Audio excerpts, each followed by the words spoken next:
예수님의 순환의 사건에 베다니의 여인이 있다면 예수님의 부활의 소식에는 막달라 마리아가 있습니다. 막달라 마리아는 예수님의 수제자이지만 대부분 기독교 문화권에서는 원래 창녀였다가 회개한 여인으로 알려져 있습니다. 그래서 서양 미술에서 대부분 막달라 마리아를 그릴 때는 육감적이고 성적인 매력을 발산하는 모습으로 그려집니다. 또 다빈치 코드라는 영화에서처럼 프랑스에서는 막달라 마리아에 대한 전설도 발전했는데 이 전설에 의하면 그녀는 예수님의 추종자 일부와 함께 프랑스 남부로 옮겨와서 약 30년간 살았다고 합니다. 그런데 막달라 마리아는 주로 동굴에 숨어 지냈는데 신비하게도 눈이 밝아서 횃불 없이도 동굴에서 살 수 있었고 또 예수의 여인이었던 그녀의 후손이 결국 프랑스의 메로빙거 왕조를 탄생시켰다는 것입니다. 이런 전설들이 만들어질 만큼 막달라 마리아는 서양 문화권에서는 아주 유명합니다. 그러나 우리는 복음서를 따라 그녀에 대한 이야기를 다시 한번 들어보아야만 하겠습니다. 막달라 마리아에 대해 가장 중요하고 권위 있는 이야기를 들려주는 책은 역시 무엇보다도 우리가 가지고 있는 마태, 마가, 누가, 요한의 4복음서입니다. 막달라 마리아는 4복음서 모두에 등장합니다. 막달라라는 말은 미그달이라고 하는 지명인데 막달라 출신 마리아는 7귀신 들렸다가 치유받은 여인으로 나옵니다. 아마도 마리아는 뭔가 큰 병에 걸렸다가 예수님에게 치유받은 후에 예수님의 제자가 되었을 것입니다. 마리아는 이렇게 복음서에 자주 등장하지만 가장 중요한 것은 그녀가 예수님의 십자가 처형과 매장 그리고 부활의 현장에 있었던 가장 중요한 목격자 증인이라는 사실입니다. 마리아는 예수가 처형당할 때도 십자가 밑에 있었고 매장 후에도 향품을 가지고 예수의 무덤을 찾아와 시신을 제대로 수습해서 장례를 치르려고 했던 용감한 여인이었습니다. 예수가 당하신 십자가형은 로마의 반란범을 처형하는 중형으로 아마도 예수와 함께 다녔다는 사실이 노출되면 신변에 위협이 있었을 것입니다. 바로 이런 이유에서 예수의 남성 제자들은 예수의 무덤을 찾아올 수 없었을 것입니다. 그러나 이런 위험 속에서도 예수의 무덤을 찾아온 마리아는 예수님의 빈 무덤 목격자 증인이 되었을 뿐만 아니라 부활한 예수님을 가장 먼저 만났다는 기독교 역사상 가장 중요한 사건을 이룬 사람이 됩니다. 그런가 하면 외경에서도 막달라 마리아는 아주 비중 있게 다루어집니다.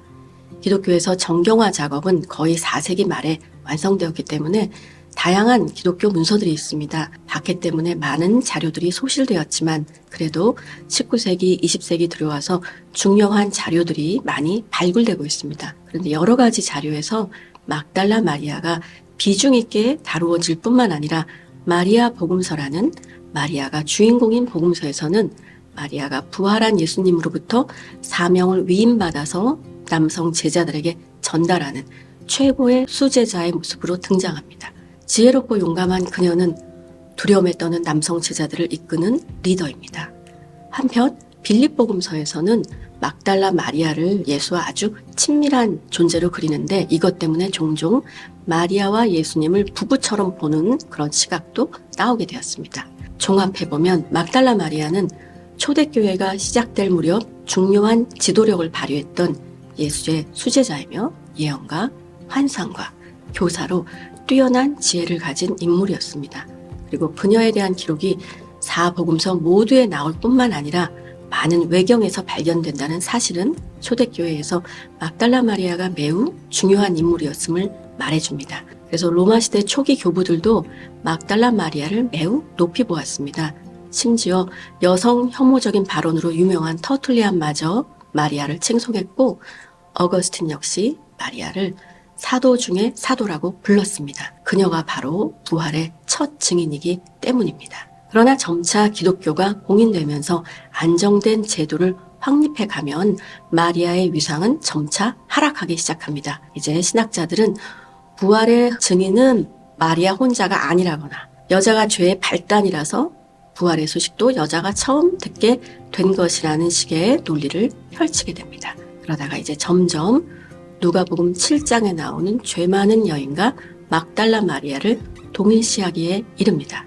누가복음에만 나오는 이 죄 많은 여인은 예수에게 찾아와 눈물로 발을 씻고 발에 기름을 부은 여인이었습니다. 그런데 여기서 사용한 죄라는 용어는 하마르티아와 관련된 하마라톨로스, 곧 죄나 과오, 심지어 종교적인 절차적 결례까지도 포함하는 매우 광의적인 말입니다. 더구나 이스라엘에서 병은 죄의 결과라고 간주되었기 때문에 병에 걸리기만 해도 쉽게 죄인이 되었습니다.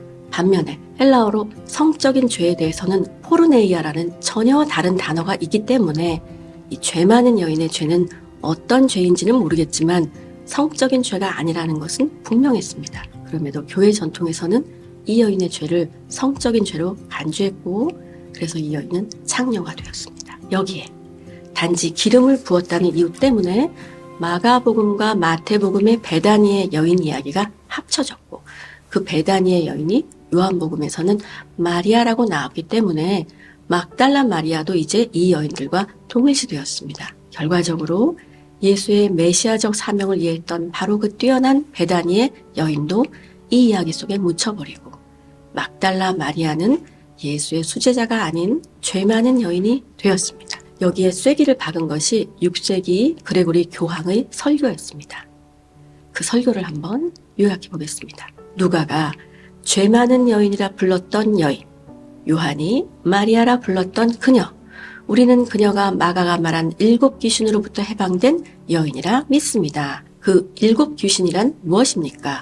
그것은 모든 악이 아니었겠습니까? 형제들이여 그것은 분명합니다.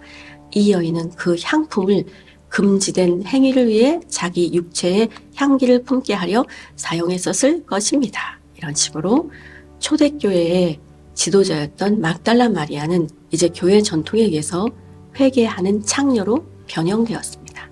어찌 보면 막달라 마리아는 가부장적 사회에서 쉽게 이해될 수 있었던 여성의 성 역할에 관한 통념에 의해서 창녀로 오인되었다고 볼 수 있겠습니다. 만약 막달라 마리아가 누구의 딸이거나 결혼했다거나 또는 과부라는, 즉 그녀가 누구인지를 말해줄 수 있는 남성 가족이 있었더라면 그녀는 창녀로 분류되지는 않았을 것입니다. 고대의 가부장적 세계 안에서 여성은 남성과 동등한 인간이라기보다는 그 존재 가치가 성 역할에 달렸던 열등한 존재로 인정되었습니다. 이런 남성 중심적인 관점에서 볼 때 여성의 존재 가치란 결국 가정에서 자녀를 생산해서 한 가계를 유지하거나 최소한 남성에게 쾌락을 제공해야 하는 그런 성적인 역할에 달렸다고 하겠습니다. 이렇게 여성의 존재 자체가 이런 성 역할로 결정되었기 때문에 막달라 마리아도 그렇게 보인 것 같습니다. 그러니까 그녀를 교회의 지도자라거나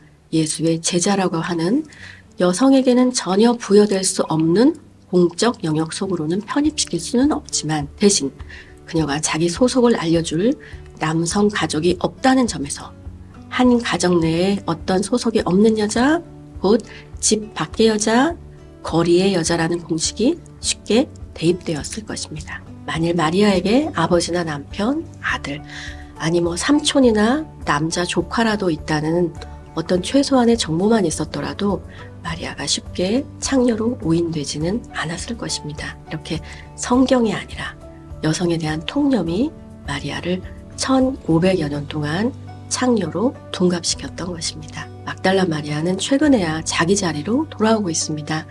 교황청에서도 공식적으로 마리아의 권위를 복원시키려고 노력하고 있고 이런 노력들이 반영된 대중매체 거스 데이비스 감독의 막달라 마리아 부활의 증인이라는 영화도 최근에 나왔습니다. 이렇게 베다니의 여인이나 막달라 마리아 외에도 다시 성소로 돌아가 보면 숨겨진 우리의 자매들을 찾을 수가 있습니다. 기독교 신앙과 신학의 결정적인 역할을 했던 여성들의 이야기가 더 많이 밝혀져서 이것이 성경 속에서 새로운 가능성을 찾고자 하는 많은 노력들에 힘을 보태주기를 기대하겠습니다.